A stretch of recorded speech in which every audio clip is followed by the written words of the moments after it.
تمام. الدليفري هنا لما بقى افتح الدليفري كده وافتح كده الباب بتلاقي هنا ظهر ايه، تاخد شويه كده، هات الكاميرا هنا كده، بتلاقي ظهر معاك ايه القفل بتاع الدليفري ده لازم يكون موجود معاك. طيب فتحنا الباب بتاع البلكونه على الشمال علشان استفيد بالجنب ده كله، اعمل فيه ركنه، وزي ما المحاره باينه اهيت ان هنا كان في طوب مبني عاملين محاره في الجزء ده، عاملين علبه للغساله.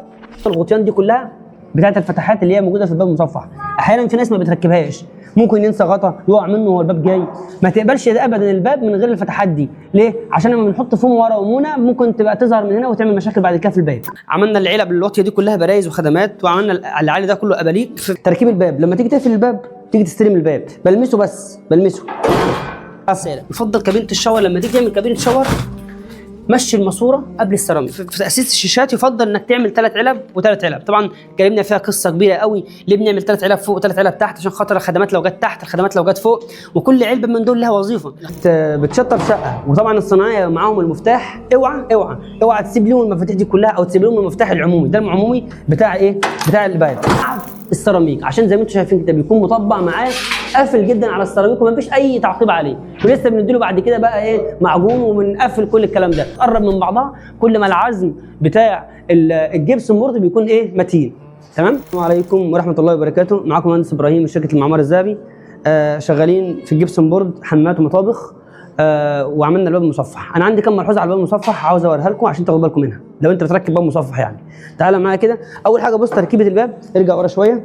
تركيب الباب لما تيجي تقفل الباب تيجي تستلم الباب بلمسه، بس بلمسه قفل، مش بقى بيحك وكده، لازم تبقى مستلم استلام صح. وهنا الباب مع تكه الفتحه.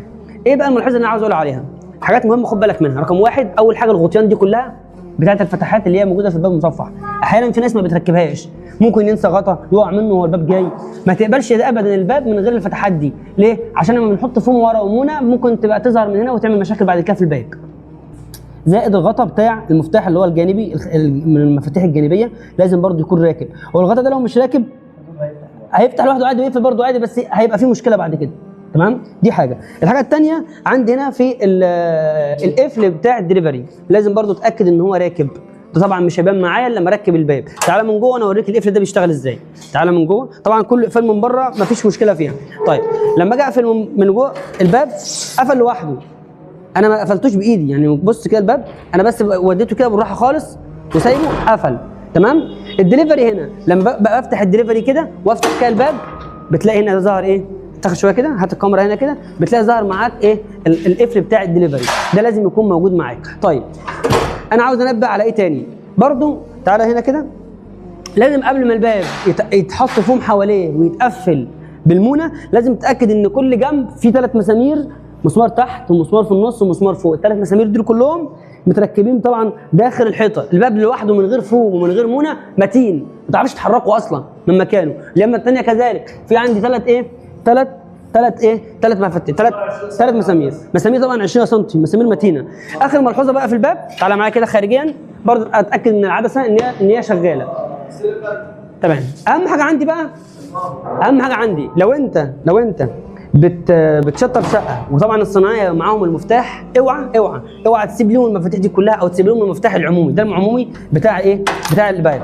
طب انا اعمل ايه؟ انا باجي اخد القفل اللي فوق ده القلب بتاعه واحطه هنا عشان ده مش رئيسي قوي، واخد الرئيسي ده اعينه معايا، ولما اشطب الشقه خالص ارجع القفل ده مكان ده، يبقى ده بتاع العمال، بديل العمال وده بعينه معايا كامل عشان ما حدش يبص ايه يقدر ان هو يلعب في مفتاح الشقه.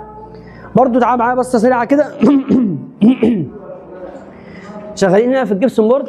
طبعا المطبخ زي ما قلت لكم قبل كده، المطبخ رش الفوم ولا استنى؟ رش الفوم خلاص. هنا المطبخ زي ما قلت لكم، المطبخ احنا بنركب الجبسون بورد بعد السيراميك عشان زي ما انتم شايفين كده بيكون مطبق معاه قافل جدا على السيراميك ومفيش اي تعقيب عليه، ولسه بنديله بعد كده بقى ايه معجون وبنقفل كل الكلام ده. وهنا برضو الاوميجا باينه اهي، الاوميجا باينه على بعد كام؟ 50 سم و40 سم.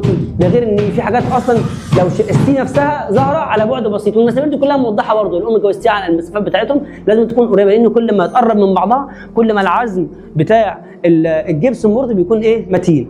تمام.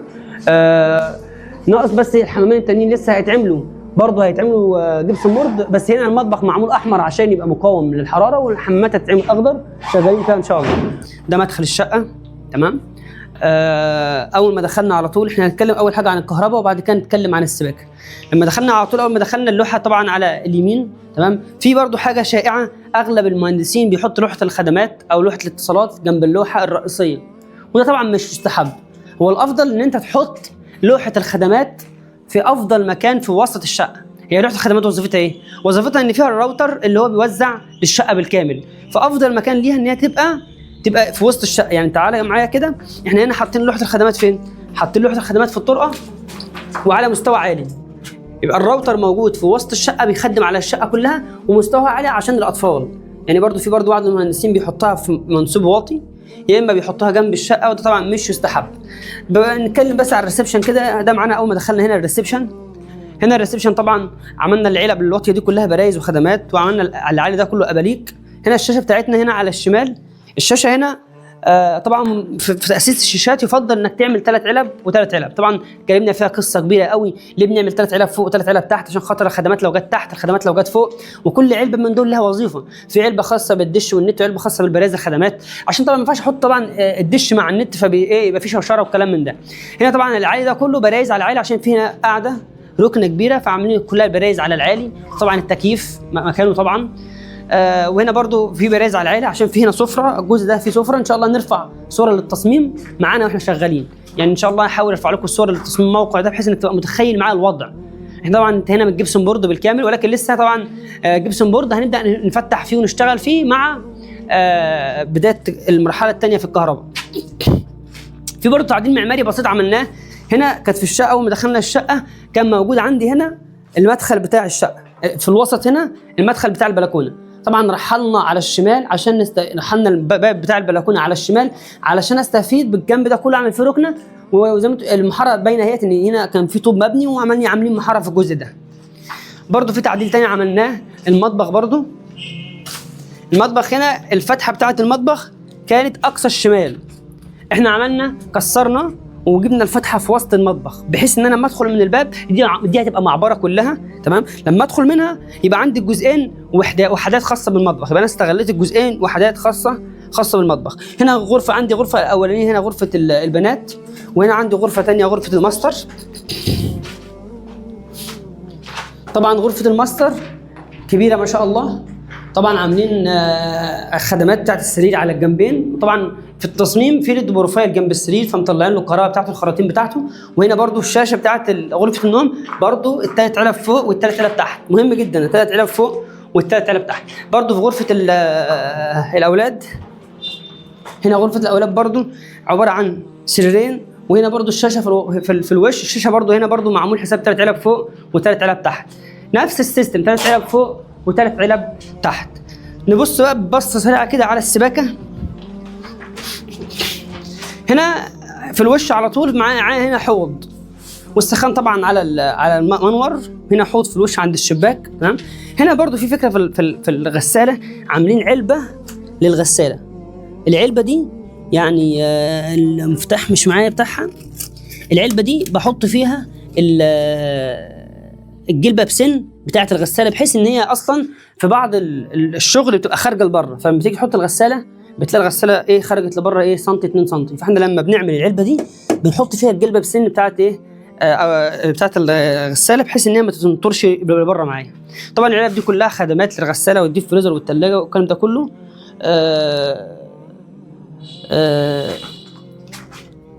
هنا برضو في حاجه عاوز اتكلم فيها. العلب كتير، يفضل ان يبقى في علب كتير في المطبخ علشان الميكروويف، الخلاط، كل حاجه يكون ليها مكانها، بحيث ان انا ما ادخلش الدنيا بعضها او يحصل ماس او قفله لا قدر الله. هنا الحمام، طبعا دخلنا الحمام. هنا طبعا حوض، وهنا قاعده، وهنا هو عاملين كابينه شاور خاصه بالجزء اللي هنا. برضو في نقطه مهمه جدا في كابينه الشاور، يفضل كابينه الشاور لما تيجي تعمل كابينه شاور مشي الماسوره قبل السيراميك.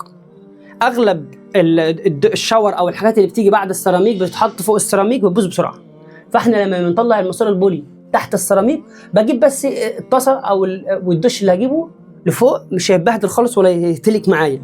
ده يعتبر قريب من شغل الدفن، وشغل الدفن كله بيكون بنفس النمط ده كده، وده بيبقى قريب منه، وده بيفضل يعني. ان شاء الله باذن الله مرحله السيراميك اللي جايه اما نخش فيها ان شاء الله يبقى نتابع الاحداث فيها ان شاء الله. والسلام عليكم ورحمه الله وبركاته.